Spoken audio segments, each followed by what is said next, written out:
करेंगे तो समय बचेगा।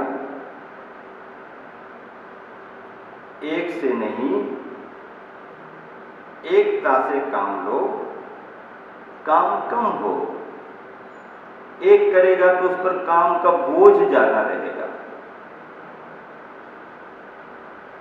एक व्यक्ति किसी कार्य को करे तो सारा बोझ उस पर आता है, और उसके उस कार्य को 10-5 जन मिलकर के यदि कर देते हैं तो उस व्यक्ति के काम का बोझ कम हो जाता है। इसलिए एक से नहीं, एकता से काम लो।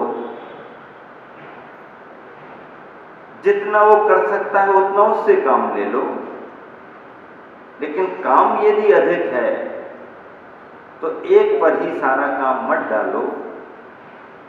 बहुत सारा काम उस पर आ जाएगा तो बोझ बन जाएगा। जैसे कोई व्यक्ति चला जा रहा है, एक हाथ में कोई सामान लिए है, तो एक हाथ में सामान लेकर के जाना उसको अच्छा लगता है। किसी के साथ चल रहा है तो एक हाथ में यदि कुछ लिए है तो सेवा मानी जाती है, और दोनों हाथों में लेकर के चलने लगे तो बोझ माना जाता है। जैसे हमारे साथ कोई व्यक्ति चल रहा, श्रद्धालु है, सेवा के भाव से चल रहा, चलते समय उसने हमारे उपकरण कमंडल को अपने हाथ में ले लिया, कोई बात नहीं। उपकरण तो हम अपना खुद स्वयं लेकर के चलना चाहते हैं, पर गृहस्थ है, सरावा के श्रद्धालु, उसको कुछ मिलेगा तो चलने में उसका मन भी लगेगा, संस्कार भी मिलेगा, सेवा भी होगी। तो यदि उसने कमंडल ले लिया तो एक हाथ में यदि कमंडल उसने ले लिया तो उसकी सेवा मानी जाएगी, और यदि उसे किसी स्थिति में दोनों हाथों में कमंडल लेकर के चलना पड़े, अब दोनों हाथों में कमंडल लेकर के चलेगा तो उसकी भावना से भले वो सेवा माने और सेवा करे, पर देखने पर ऐसा लगेगा जैसे इसको बोझ हो रहा हो। एक में सेवा और दो में बोझ। एक ही व्यक्ति से सारा काम कराएंगे तो काम का बोझ बढ़ जाएगा, पर यदि उसी कार्य के लिए 2-4-10 में बंटवारा कर दिया जाए तो काम थोड़ा थोड़ा हो जाता है और व्यक्ति को बोझ महसूस नहीं हो पाता। एक से नहीं, एकता से काम लो। एक से नहीं, एकता से काम लो, काम कम हो, काम कम हो जाएगा। अगला हाइकू है, मरघट पे जमघट है 100, कहता लौटूं। मरघट पे जमघट है 100, कहता लौटूं। मरघट तो है, सुनसान रहता है,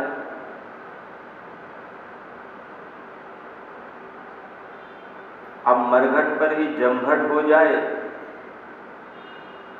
भीड़ भाड़ हो जाए तो फिर क्या है। मरघट पे जमघट है 100, कहता लौटूं।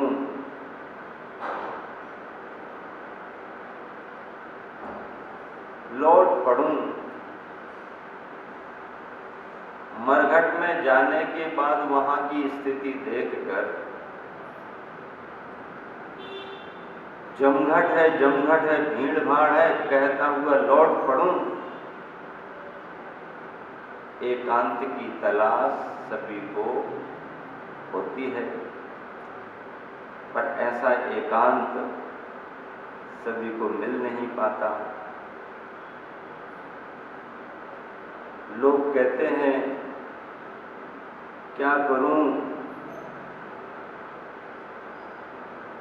न जीने में एकांत और न मरने पर एकांत। एकांत मिल ही नहीं रहा। जहां देखो वहीं झंझट, जहां देखो वहीं परेशानी, जहां देखो वहीं भीड़भाड़, कोलाहल, परेशानी पर परेशानी। अध्यात्म प्रेमी चाहे शमशान हो और चाहे मकान हो, एकांत ही पसंद करते हैं और उन्हें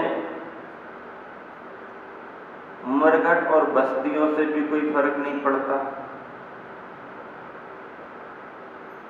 साधक के लिए अपनी साधना में सब बराबर होते हैं। अज्ञानी प्राणियों के लिए इसमें अंतर दिखाई देता है, पर ज्ञानी विज्ञानियों के लिए इनसे कोई फर्क नहीं पड़ता है। घट घट मरघट बना हुआ है। यथार्थ में देखा जाए तो जहां जलाते हैं वो मरघट बाद का है और जलने के स्थान को लेकर के मरघट एक ही है, लेकिन व्यक्ति के मरने के स्थानों को देखें तो घर घर में मरने के स्थान होने के कारण घर घर में मरघट हैं।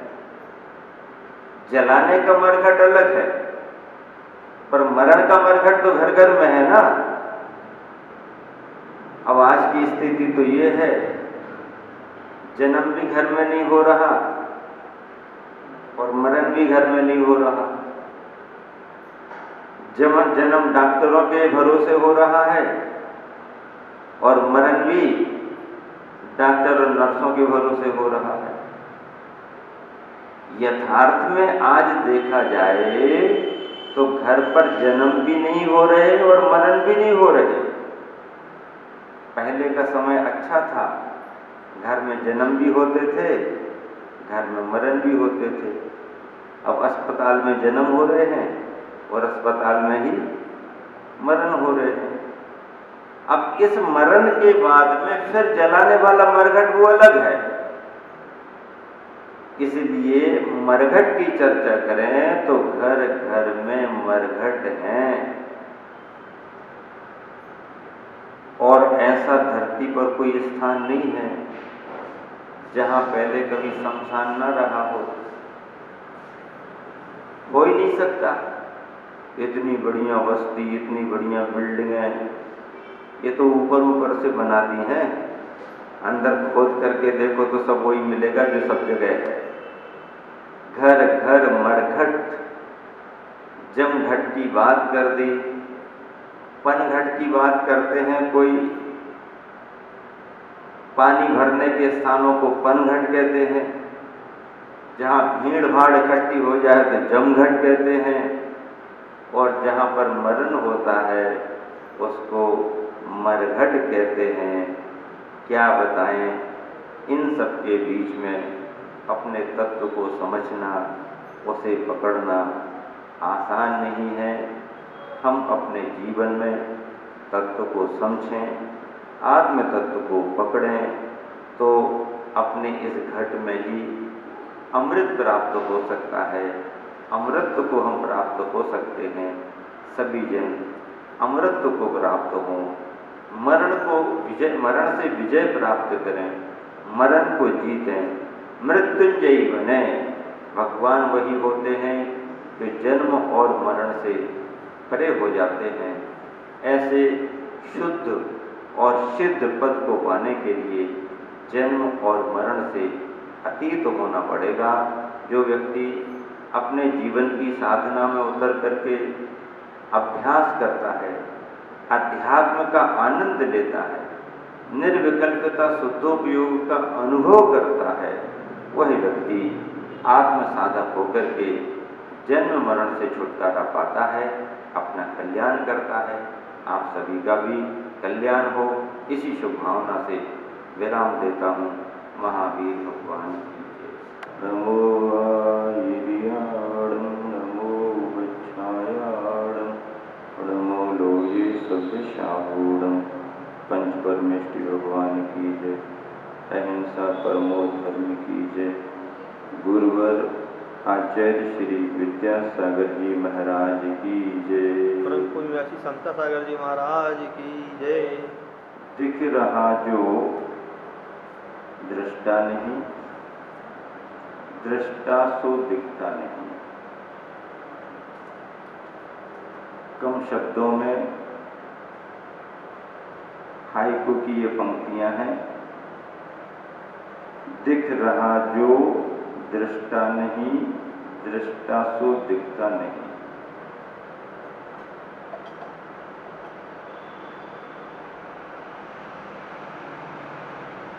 देखने वाला दृष्टा होता है, देखने वाले दृश्य होते हैं। दृष्टा स्वभाव वाली आत्मा संसार दशा में आंखों के द्वारा दृश्यों को देखती है। फर्क ये समझना पड़ता है कि जो दिख रहा है वो अलग है और जो देख रहा है वो अलग है। इस आशय को लेकर के गुरुवर ने और भी पंक्तियां लिखी हैं। कविताओं में भी, मूक माटी महाकाव्य में भी ये भाव आया है। आध्यात्मिक दार्शनिकता से लिखी हुई पंक्तियां हैं। यह जो कुछ भी दिख रहा है, विचार चिंतन की पंक्तियां हैं। यह जो कुछ भी दिख रहा है सो मैं नहीं हूं और मेरा भी नहीं है। यह जो कुछ भी दिख रहा है सो मैं नहीं हूं और मेरा भी नहीं है। ये आंखें मुझे देख नहीं सकती। ये आंखें मुझे देख नहीं सकती। मुझ में देखने की शक्ति है। मुझ में देखने की शक्ति है। उसी का मैं दृष्टा हूं और स्वयं का मैं सृष्टा हूं। सृष्टा मैं स्वयं का हूं, संसार का सृष्टा नहीं हूं, सृष्टि को बनाने वाला नहीं हूं। स्वयं का सृष्टा हूं और दृष्टा जो दृश्य है उनका हूं। ऐसी दार्शनिक चिंतना में गुरुवर ने अध्यात्म की गहराई से ये पंक्तियां लिखी। बार बार इन पंक्तियों पर विचार करें, बार बार इन पंक्तियों का चिंतन करें तो मन शांत होता है, निर्विकल्पता आती है और इसी निर्विकल्पता को ध्यान कहते हैं। ध्यान लगाना नहीं पड़ता, ध्यान तो लग जाता है। चला करके जो ध्यान लगाते हैं, चला करके जो ध्यान लगाने का पुरुषार्थ करते हैं, उनका ध्यान जल्दी नहीं लगता। ध्यान लगाना नहीं पड़ता। ध्यान तो तत्व के चिंतन से आपकी संयमित प्रवृत्ति में अपने आप लगता है। तत्व का अनुभवी साधक चलते फिरते उठते बैठते विचारों में एकाग्रता ले आता है। और जब वही साधक प्रवृत्ति से उभरत होकर के निर्वृत्ति में आता है, यानी गुप्ति का आलम्बन लेता है, तो वह गुप्ति की अवस्था उसकी ध्यान की अवस्था मानी जाती है। लोगों ने ध्यान ध्यान ध्यान ध्यान की चर्चा तो बहुत की, लेकिन ध्यान के असली स्वरूप को ही नहीं समझ पाए।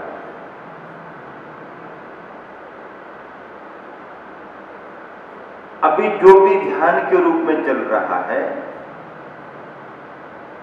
ये ध्यान की भावना से, उसे पाने की भावना से प्रारंभिक पद्धतियां हैं, प्रारंभिक उपाय हैं। उपाय गलत नहीं है, उपाय अच्छे हैं। कम से कम सांसारिक विषय कसायों से बच करके अपने में आने की भावना तो बना रहे। संसार में जाने की भावना तो बहुत बनाते हैं लोग, लौट करके अपने में आने की भावना जल्दी नहीं बनती है। ध्यान क्या है? लौट करके अपने में आने का नाम ध्यान है। तो क्या हम लौट करके नहीं आते क्या? नहीं। एक बार जो हम बाहर निकले